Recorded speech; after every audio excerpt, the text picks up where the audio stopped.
in a respectful and comradely manner, and find areas that we have common ground and can sort of form a basis of unity among all of the different strands of leftism that we have, especially at a time like right now with the utter devastation and brutality against Palestine and Palestinians.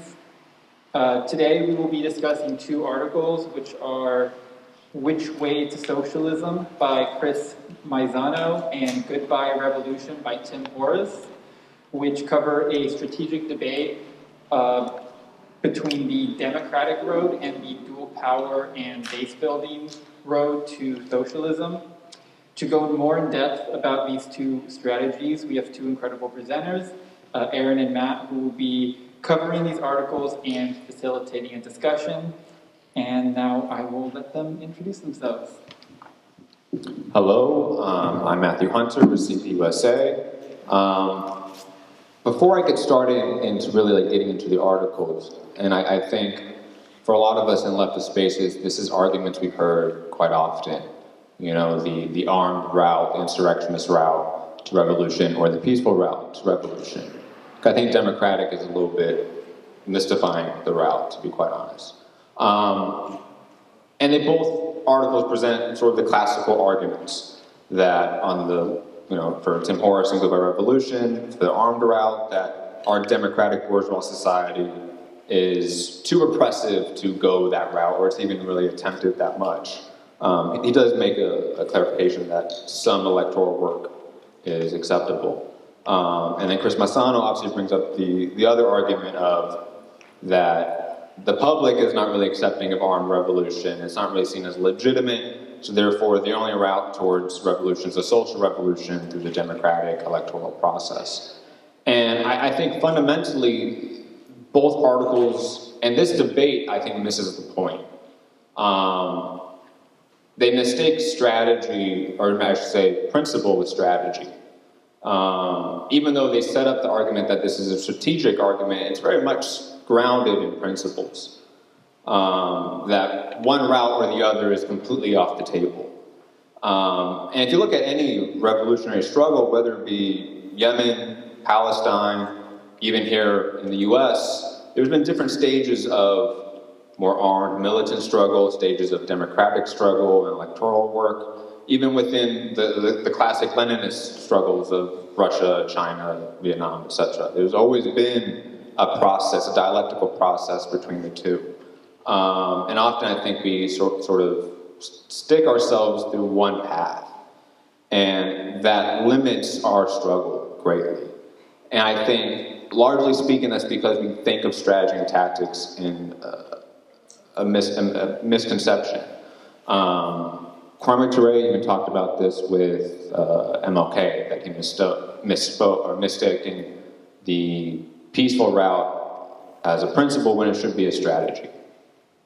And strategy obviously is like the ultimate goals we have. Tactics are the experimental things we do to get to those goals. We also think about it from a scale perspective, that, goals we have here locally ultimately are tactics on the national scale and vice versa on the international scale. So when we start thinking about work that needs to be done, we have to start thinking of how to scale up our strategy and tactics. And we have to do that dialectically, and I think that's a lot of the issue with this debate, is that it mistakes an idealist revolution, whether it be social, whether it be armed, with the realities of history. Like the example I said, Yemen, Palestine, those are the ones obviously in the news quite often. If you go back in the history of their struggles, even recently, there's been multiple attempts to go back and forth between armed and peaceful routes.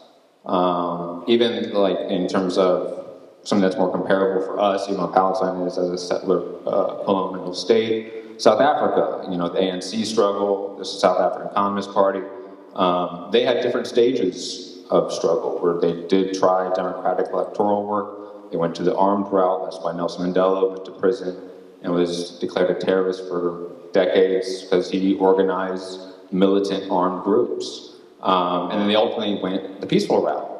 And I think, again, when we look at how things change, both in the class struggle and in our society, when we look at that that quantitative to qualitative shift that we're looking for.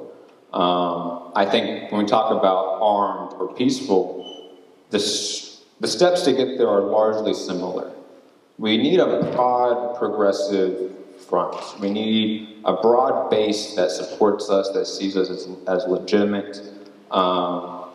And that covers a lot of the questions we have, whether it's a social revolution or armed revolution, when we talk about repressive measures by the state. If we have that broad-based support in the communities, in the public, in the working class, in the oppressed nations internally in this country, then the dynamic ultimately shifts. And it becomes a qualitative leap in the struggle drastically. And I think that, again, when we stick to one path, we limit that. Because at some point, it could be possible that the state does bring armed repression against the left. That's not out of the question. And I think that is a legitimate question and discussion that organizations need to have. But it's also not a reality at this point. We have to understand our material conditions, the balance of forces that we have right now. Things have changed since 2020 or even 2016. We did have a much broader united front at some point, with the Bernie campaign. Things have changed, not that the class struggle has degraded itself, it's changed. We see things are much more sporadic and spontaneous, but still gaining organization. For example, LATU, the LA Tenants Union. Big issue here locally is housing rights, is the housing crisis. And LATU has really grown in recent years, grown in the struggle, but they've also grown in militancy. I forget when it was last year at some point, down in Boyle Heights, I know Aaron was there as well, the police attacked LATU and the rally we had. And the public and the community fought back against the police. To pigeonhole us and we're only going to be the peaceful route would necessarily mean that we have to denounce that attempt or denounce that struggle. When that's just us as a community, as a working class, defending ourselves. And that's often when we do resort or have to resort, in terms of history, to armed militant struggle. And again, Tim Horace and Chris Massano present these points, but then they get stuck in changing the strategy to a principle. That at some point, maybe our tactics change, maybe our strategies change. But our principle is always to get to a socialist horizon. It's always to get to a socialist revolution, whatever that may look like. That's all determined on the mass public. That's all determined on our material conditions. And what that socialist experiment looks like is, again, built on our material conditions. And I think a lot of this argument is reductive. It leads us astray. The work that needs to be doing now is to build that broad mass progressive front. Because those of us that are more peaceful and democratic, then you have that base to win elections. For those that ultimately think that this might go awry and we need an armed struggle, you had that broad base for support and to legitimize you. You see that in a lot of issues with armed struggles today, is that, some of these armed struggles, let's say in the Philippines or whatever they be, they lack somewhat of public support. And that's not mean that they're wrong. I'm not going to denounce their struggle, but that's why these struggles have continued for so long in this one stage. It has not advanced to another leap, another stage of development.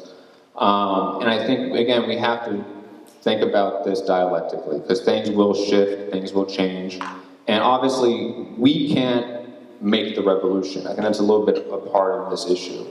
The idea of if we organize militias and organize armed groups, then boom, we get a revolution. That's not how it works. If you even hear comrades from South Africa and their struggle and their history, and they did both, they often will tell you, it's not as simple as just walking around handing guns to the community. It has to be organized on every level, whether it's electoral work and peaceful, or whether it's armed, insurrectionist, or whatever it may be, militant, it has to be organized. And that's where we come in, as the organized left.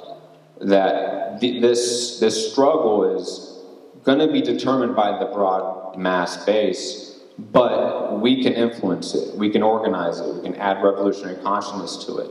And it's not to tail the public, it's not to tail the masses, because obviously sometimes the masses do get reactionary, but it's to also understand our balance of forces.